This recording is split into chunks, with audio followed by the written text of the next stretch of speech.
नमस्कार, मैं मुकेश। आज की जो सच्ची घटना मैं आपको सुनाने जा रहा हूं, ये सच्ची घटना है उत्तर प्रदेश के जिला जौनपुर का। दरअसल यहाँ का रहने वाला एक व्यक्ति जिसका नाम अखिलेश चौहान होता है, जो कि महाराष्ट्र प्रदेश की राजधानी मुंबई का एक इलाका है नाला सुपारा, वहां का वो रहने वाला होता है।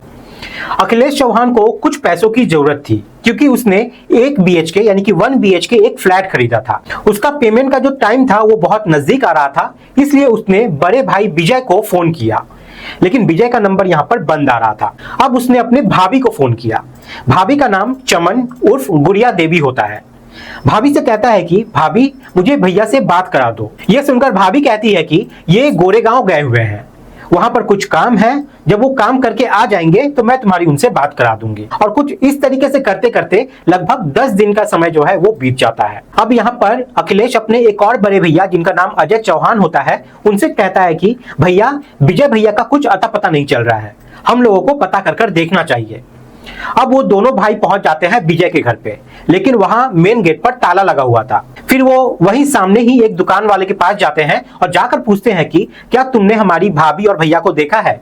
तो वो कहते हैं कि मैंने तुम्हारी भाभी को तो देखा है, लेकिन तुम्हारे भैया को मैंने बहुत दिनों से नहीं देखा। दरअसल तुम्हारी भाभी मेरे पास आई थी और जो ATM कार्ड होता है उसका वो पिन बदलवाई थी, और जो ATM था वो तुम्हारे भैया का था। अब ये सुनकर दोनों भाई को अजीब लगता है यहाँ पर। तभी अजय कहता है कि मैं अभी कुछ दिन पहले ही यहाँ पर आया था। यहाँ पर उनके घर में एक पाइपलाइन चौक हो गई थी, जिसकी वजह से यहाँ पे दुर्गंध हो रही थी।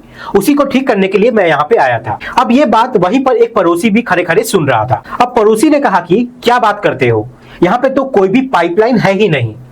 अब ये बात सुन के इन्हें और ज्यादा यहाँ पे शंका हो जाती है।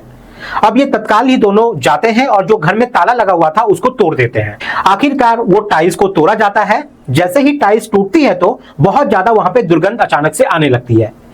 उसके बाद लगभग 3 से 4 फुट का एक गड्ढा खोदा जाता है।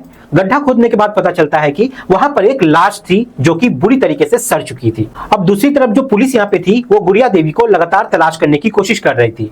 और एक दिन अचानक जो व्हाट्सएप होता है गुड़िया देवी का वो यहाँ पे ऑन हो जाता है। तो पुलिस ने सर्वेलेंस की मदद से लोकेशन निकलवाई और लोकेशन निकलवाने के बाद आखिरकार गुड़िया को पुलिस से गिरफ्तार कर लिया जाता है। पूछताछ करती है तो पता चलता है कि एक मोनू नाम का एक लड़का है जो इस महिला यानी कि गुड़िया देवी से लगभग 8 साल छोटा है। ये मोनू BSc IT का 3rd ईयर का स्टूडेंट होता है। इस महिला को इस लड़की से जो कि 8 साल उससे छोटा होता है उससे उसका चक्कर चल रहा था, उससे उसको प्यार हो गया था और इसी इश्कबाजी के चक्कर में इसने अपने पति का कत्ल कर दिया था। अब यहाँ पे पुलिस हर एक पहलू को जानने की कोशिश कर रही है कि ये मोनू शर्मा और उसकी प्रेमिका गुड़िया देवी ने मिलकर कैसे इस हत्या को अंजाम दिया।